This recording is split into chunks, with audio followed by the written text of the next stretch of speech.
Renungi hadis Nabi SAW yang berbunyi, manusia 4 tingkatan. Yang pertama, Allah berikan kepadanya ilmu dan harta. Luar biasa, sudah cerdas, gagah, pinter, gitu kan. Kemudian kaya raya. Dan kata Nabi SAW, dia habiskan keduanya di jalan Allah.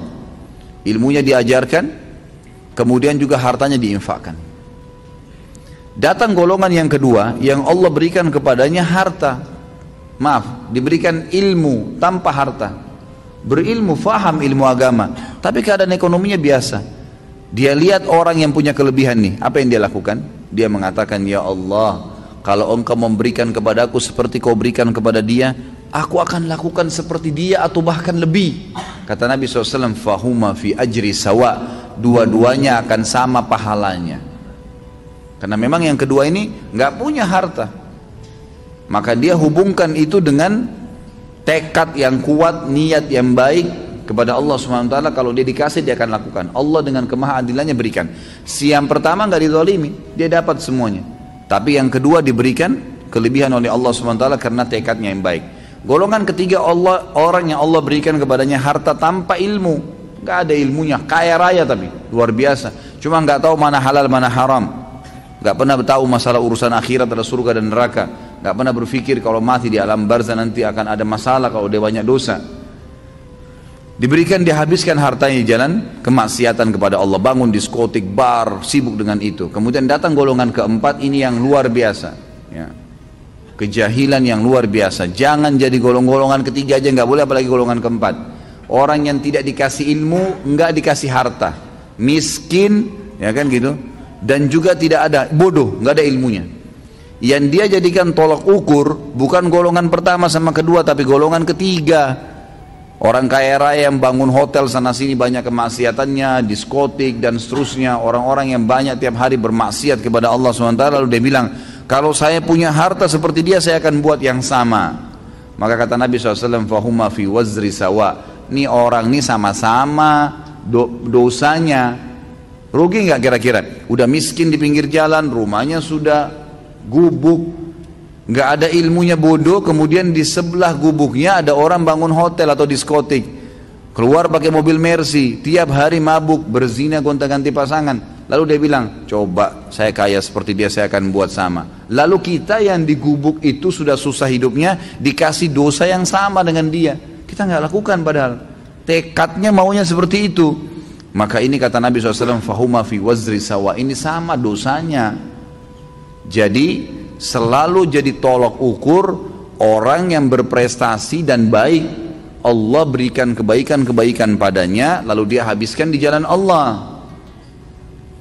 Yang kedua yang kita harus lakukan, berdoa kepada Allah Subhanahu. Tadi bertekad ya, yang pertama. Yang kedua kita berdoa. Saya bilang begini, ikhwan dan akhwat sekalian, kalau ada orang yang Allah berikan kelebihan, apapun kelebihan yang kita tahu itu, ilmu kah, materi kah, ya, kelebihan fisik lah, apa saja. Maka saya bilang, misal ada teman saya Ustadz ganteng, ada teman saya cantik, ada teman saya pintar, ada teman saya kaya. Apa yang saya harus lakukan? Bertekad melakukan perbuatan seperti apa yang dia lakukan kalau positif di jalan Allah. Dia bersedekah, kita juga bertekad seperti itu.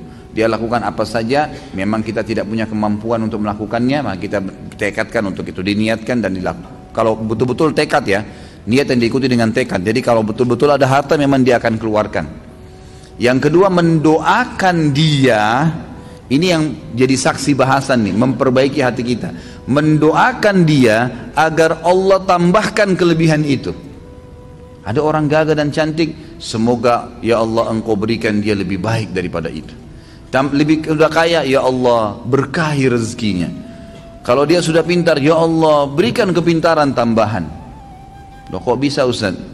Dia udah kaya kok, dia udah gagah, dia udah cantik, dia udah pintar, ngapain saya doakan lagi? Dengarkan hadis Nabi SAW, hadis sahih riwayat Imam Muslim. Kata Nabi SAW, siapapun mendoakan saudaranya Muslim, maka di atas kepalanya malaikat berkata, walaka mithluhu walaka mithlu, kau akan dapat sama, kau akan dapat sama. Artinya kita bilang, ya Allah berikan dia kekayaan, sebenarnya kita sedang mendoakan diri kita sendiri. Dan doa ini diaminkan oleh malaikat yang langsung berhubungan dengan Allah Azza wa Jalla. Artinya Kita kalau lihat orang kaya, ya Allah berkahi ya Allah. Kita sedang minta diberikan kekayaan, tambahkan kekayaan dia. Kita minta tuh. Dan juga kata para ulama, dengan doa ini kalau Allah ijabah, maka selama mulai detik itu, selama dia diberkahi hartanya lebih banyak, semenjak itu semua pengeluaran dia yang berbau pahala kita panen pahalanya, karena kita mendoakan. Jadi ada keterlibatan pahala ke dia, ada doa untuk kita pribadi. Itu kan luar biasa itu. Dan ini semua ujung-ujungnya sebenarnya untuk mensterilkan hati seseorang. Ya kan? Otomatis kita jadi tidak hasu sama orang. Oh ternyata dia punya kelebihan, ya Allah sudah kasih. Ya Allah berikan saya seperti dia, atau berkahi dia. Gitu kan? Nggak masalah. Bahkan sebagian ulama mengatakan boleh orang itu ghibtah. Iri itu dan dengki, definisinya adalah seseorang yang melihat sebuah nikmat pada orang lain, dia merasa terganggu kenapa orang itu mendapatkan nikmat tadi dan berharap nikmat itu hilang. Misal orang gagah, orang pinter, orang kaya, hasud dia, kenapa ya orang ini dapat. Lalu dia bukan tidak cukup sampai situ, dia merasa bagaimana caranya supaya orang ini hilang kebaikan itu darinya, supaya hilang kelebihan fisiknya, supaya hilang kekayaannya, supaya hilang jabatannya. Dibuatlah makar oleh dia untuk itu terjadi. Gitu kan? Kebanyakan kalau di Indonesia ini jalan pintasnya dukun, gitu kan? Dukun, gagalkan usahanya orang, rusakkan rumah tangganya. Ini dukun yang bermain, setan-setan semua bermain, gitu kan? Untuk mengiyakan nih permasalahan ini, gitu. Nah ini harus hati-hati, gitu kan? Harus tidak boleh ke sana, ya, tidak boleh sama sekali. Kita balik kasusnya sekarang, kita harus bertekad. Kalau ada positif kita bertekad agar mengerjakannya. Tapi memang ini pada saat kita nggak punya ya. Jadi misal jangan sampai antum sudah kaya raya, antum bilang saya nggak usah sedekah, cari orang kaya saja. Saya bilang, oh kalau dia bersedekah saya tinggal niatin aja.